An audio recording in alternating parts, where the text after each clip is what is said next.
नमस्कार, मैं हूं परवीन। आप सभी का हमारी स्पेशल रिपोर्ट में बहुत बहुत स्वागत है। 5 राज्यों की विधानसभा चुनाव से बने माहौल ने 2024 लोकसभा चुनाव की पिच तैयार कर दी है। इन राज्यों के नतीजे आने के बाद तो चर्चा सिर्फ 2024 की होगी। विधानसभा चुनाव के नतीजों पर ही 2024 की व्याख्याओं, भविष्यवाणी, अनुमानों, अटकलों का दौर चलेगा। इन 5 राज्यों की विधानसभा चुनाव की अहमियत इसी से समझी जा सकती है। इन चुनावों में जो मुद्दा सबसे ज्यादा गर्म है वो जातिगत जनगणना का है। विपक्ष इस मुद्दे पर हमलावर है। राहुल गांधी ने साफ कर दिया है, जिसकी जितनी आबादी उसकी उतनी भागीदारी होगी। जहां राहुल गांधी कह चुके हैं उनकी सरकार आने पर वो जातिगत जनगणना कराएंगे। बिहार में जातिगत जनगणना हो चुकी है। तमाम क्षेत्रीय दल अपने अपने राज्यों में भी इसकी मांग कर रहे हैं। कांग्रेस लगातार ये पूछ रही है कि बीजेपी कास्ट सेंसस का विरोध क्यों कर रही है। विपक्ष को भी पता है कि ओबीसी वोट बीजेपी की सबसे बड़ी ताकत है, इसलिए विपक्ष को कास्ट सेंसस में बीजेपी की सबसे बड़ी ताकत को कमजोर करने का बड़ा हथियार मिल गया है। बीजेपी ने भी आक्रामक विपक्ष की इस रणनीति को भांप लिया है और कास्ट सेंसस पर अब उसका रुख नर्म नजर आ रहा है। या कहे कि राहुल गांधी की रणनीति के आगे मोदी और शाह ने अपनी हार मान ली है। केंद्रीय गृह मंत्री अमित शाह ने 3 नवंबर को कहा कि बीजेपी ने कभी भी कास्ट सेंसस का विरोध नहीं किया, वो बस जल्दबाजी में कोई फैसला नहीं लेना चाहती। हम राष्ट्रीय पार्टी हैं, हम कभी कास्ट सेंसस पर वोट की राजनीति नहीं करेंगे। अब उनके इस बयान के कई सियासी मायने निकाले जा रहे हैं। वहीं 4 नवंबर को छत्तीसगढ़ पहुंचे राहुल गांधी ने अपनी चुनावी सभा में पीएम मोदी को ओबीसी वोट बैंक पर घेर लिया। तो चलिए सबसे पहले देखते हैं कि क्या कहा है राहुल गांधी ने। इतनी शर्म की बात है, आज प्रधानमंत्री देश को कहता है कि ओबीसी शब्द का कोई मतलब ही नहीं है, हिंदुस्तान में जाति नहीं है, सिर्फ गरीब है। नरेंद्र मोदी जी, गरीबों की क्या जात है? गरीब दलित हैं, गरीब पिछड़े हैं, गरीब आदिवासी हैं, ये गरीब हैं।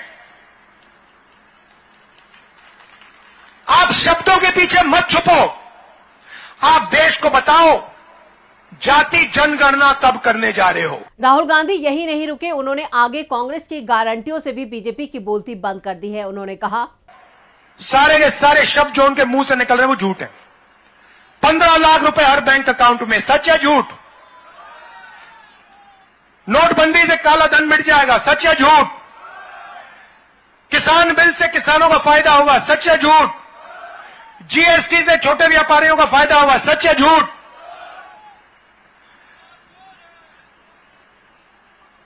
किसानों को धान के लिए छत्तीसगढ़ में 2500 रुपए मिलेंगे, सच या झूठ? छत्तीसगढ़ के किसानों का कर्ज। छत्तीसगढ़ के खरसिया में अपनी जनसभा को संबोधित करते हुए राहुल गांधी ने एक बार फिर पीएम मोदी के झूठ की पोल खोली, साथ ही कांग्रेस के पक्ष में माहौल बनाया। दरअसल राहुल गांधी का ये बयान पीएम मोदी के उस दावे के बाद आया जिसमें वो खुद को ओबीसी बता रहे थे। तो देखते हैं कि पीएम मोदी के किस बयान पर राहुल गांधी ने पूरी बीजेपी की बोलती बंद कर दी। ओबीसी आयोग को कांग्रेस ने संवैधानिक दर्जा नहीं दिया। ये काम आपके बेटे ने जैसे ही आपने दिल्ली बिठाया ना, उस काम को भी कर दिया। मेडिकल कॉलेजों में जो कोटा मिलता है उसमें भी कांग्रेस ने ओबीसी आरक्षण नहीं दिया। ये काम भी भाजपा ने ही किया। संसद और विधानसभाओं में दलित और ओबीसी वर्ग को सबसे अधिक भागीदारी भाजपा ने दी है। केंद्रीय मंत्रिमंडल में सबसे अधिक ओबीसी मंत्री भाजपा सरकार में है। और कांग्रेस क्या कर रही है? कांग्रेस एक ओबीसी प्रधानमंत्री। राहुल गांधी के इस पलटवार से पीएम मोदी और बीजेपी खुद ही फंसते दिख रहे हैं। इधर पीएम मोदी के दिए भाषण में ओबीसी को लेकर छत्तीसगढ़ के सीएम भूपेश बघेल ने भी तंज कसा है। उन्होंने कहा कि पहले खुद कहते थे कि देश में सिर्फ एक जाति है, गरीब, फिर अगले बयान में कहते हैं कि मैं ओबीसी हूँ। प्रधानमंत्री ने दुर्ग में बातें कही है और कहा है कि ओबीसी विरोधी है कांग्रेस सरकार, और जातिगत जो जनगणना की बात हो रही है उसको कल गरीबों के से तुलना करते हुए उन्होंने मंच से निशाना साधा। एक जाति है गरीब, एक गरीब को जाति बताया है और कहा है कि गरीबों का मसीहा नरेंद्र मोदी है। अब एक तरफ वो कहते हैं कि एक ही जाति गरीब का, फिर वो पिछड़े वर्ग कैसे आ गए, अपने ही बात का खंडन कर रहे हैं। मोदी जी आजकल सब यू टर्न मारना शुरू कर दिए। बिहार में कास्ट सेंसस के बाद अब दूसरे राज्यों से भी इसकी मांग जोर पकड़ रही है। कांग्रेस तो राष्ट्रीय स्तर पर जातिगत जनगणना का वादा कर रही है। राहुल गांधी के तेवर काफी आक्रामक हैं। वो चुनावी मंचों से बार बार जिसकी जितनी आबादी उसकी उतनी हिस्सेदारी की बात कर रहे हैं। मोदी सरकार की टॉप ब्यूरोक्रेसी में ओबीसी के बेहद कम प्रतिनिधित्व का मुद्दा भी राहुल हर मंच से उठा रहे हैं, जिसके बाद अमित शाह और पीएम मोदी को भी जातिगत जनगणना की शरण में आना पड़ रहा है। इन 5 राज्यों में अब बीजेपी ओबीसी के साथ साथ राम मंदिर को भी मुद्दा बनाने की कोशिश कर रही है। 29 अक्टूबर को केंद्रीय गृह मंत्री अमित शाह ने छिंदवाड़ा में कहा था कि मध्य प्रदेश आने वाले महीनों में 3 बार दिवाली का त्योहार मनाने के लिए तैयार है। अगले महीने आप पहली दिवाली मनाएंगे, दूसरी बार आप दिवाली तब मनाएंगे जब बीजेपी मध्य प्रदेश में सरकार बनाएगी, तीसरी बार आप फिर से दिवाली मनाएंगे जब पीएम मोदी अयोध्या के राम मंदिर में भगवान राम की मूर्ति स्थापित करेंगे। अब इसको लेकर सीएम भूपेश बघेल ने कहा है, इसके अलावा इनके पास और कोई काम नहीं है। छत्तीसगढ़ के लोगों के लिए कुछ बोल थोड़ी रहे हैं लोग कि जैसा करेंगे वैसे। 3 दिवाली मनाने की बात कर रहे हैं भैया, ये तो 5वां कुंभ भी शुरू किए थे। हमारे धर्म ग्रंथों में 4 ही कुंभ का उल्लेख है, 5वां कुंभ कर रहे हैं। दीपावली एक ही होता है, खुशी मनाने का तो रोज खुशी मना सकते हैं, लेकिन दीपावली तो केवल एक ही है जो हमारे शास्त्रों में लिखा है। आप 3 दिवाली मनाएंगे, मतलब आप शास्त्र से बाहर जा काम कर रहे हैं। जो परंपरा है उसमें आप नहीं, लेकिन ये है कि ये मानसिक दिवालियापन है। ये दिवाली नहीं मनाएंगे, ये दिवालियापन है। ये छत्तीसगढ़ के लोगों को कुछ नहीं किए, पूरा केवल एक आदमी टारगेट है, भूपेश बघेल को गाली दो। वो बूथ के उसके कार्यकर्ता से लेके प्रधानमंत्री तक एक सूत्री कार्यक्रम, भूपेश बघेल को गाली दो। अब कौन दिवाली मनाएगा ये तो जनता जनार्दन तय करने वाली है। वैसे इन 5 राज्यों के चुनावों में नेता बड़े बड़े दावे और वादे जरूर कर रहे हैं।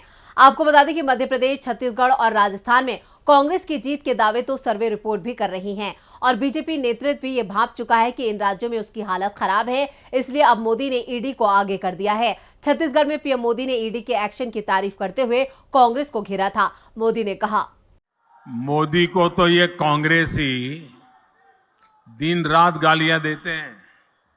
हर दिन मैं 2-2.5 किलो गालियां खाता हूं, लेकिन यहां के मुख्यमंत्री अब देश की जांच एजेंसियां, देश के सुरक्षा बल, उनको भी गाली देने लगे हैं। इन साथियों पर भी अनाप शनाप आरोप लगा रहे हैं। लेकिन मैं छत्तीसगढ़ के अपने भाइयों और बहनों को कहूंगा, ये मोदी है, गालियों से डरता नहीं है। पीएम मोदी के इस वार पर कांग्रेस ने भी फौरन पलटवार किया है। कांग्रेस अध्यक्ष मल्लिकार्जुन खड़गे ने कहा, मैं कल छत्तीसगढ़ में था और छत्तीसगढ़ में वहां पर मोदी साहब और शाह साहब, उनकी फौज भी वहां थी। हमारे कार्यकर्ताओं पर एक डर पैदा करने के लिए उन्होंने वहां ED red, income tax raid और सीबीआई रेड ये करते हुए आपने देखा होगा, पढ़ा होगा। वो चाहते हैं मोदी जी और उनके लोग कांग्रेस को कमजोर करना, इनको घर में बिठाना, कार्यकर्ताओं को घर में बिठाना, ताकि वो खुद डिमोरलाइज हो जाए, पस्त हो जाए, तो उससे बीजेपी को फायदा होगा, ये सोच रहे। ये सोच उनकी गलत है। अब तो कांग्रेस किसी हालत में मध्य प्रदेश में जीतने वाली है, चाहे कितने मोदी जी आन दो, कितने शाह आन दो, कितने लोग झूठ बोलने दो, कितने लोग तुमको आश्वासन बीजेपी के लोग देने दो, कुछ होने वाला नहीं है। जीतेगा, हाथ जीतेगा। जाति भारतीय राजनीति की कड़वी हकीकत है। कई क्षेत्रीय दलों का तो वजूद ही सिर्फ जाति की राजनीति पर टिका है। जातियों में सबसे बड़ा शेयर ओबीसी का है। यही वजह है कि ओबीसी वोट 2024 के लिए काफी अहम है। बीजेपी को तीसरी बार केंद्र की सत्ता में आना है तो उसके सामने ओबीसी पर अपनी पकड़ को बरकरार रखने या उसे और मजबूत करने की चुनौती होगी। ओबीसी वोटरों में बीजेपी के दबदबे को खत्म करने के लिए ही विपक्ष का सेंसस के मुद्दे पर आक्रामक है। उसे भी पता है कि बीजेपी के इस मजबूत खंबे को गिराए बिना उसके हाथ सत्ता नहीं आने वाली है। ऐसे में आने वाले समय में जाति की राजनीति की धार और तेज होगी। तो ये थी हमारी स्पेशल रिपोर्ट। आपको हमारा ये वीडियो कैसा लगा, नीचे कमेंट बॉक्स में अपनी राय जरूर दें और इस वीडियो को ज्यादा से ज्यादा लाइक करें और शेयर करें। देखते रहिए डीबी लाइव। नमस्कार।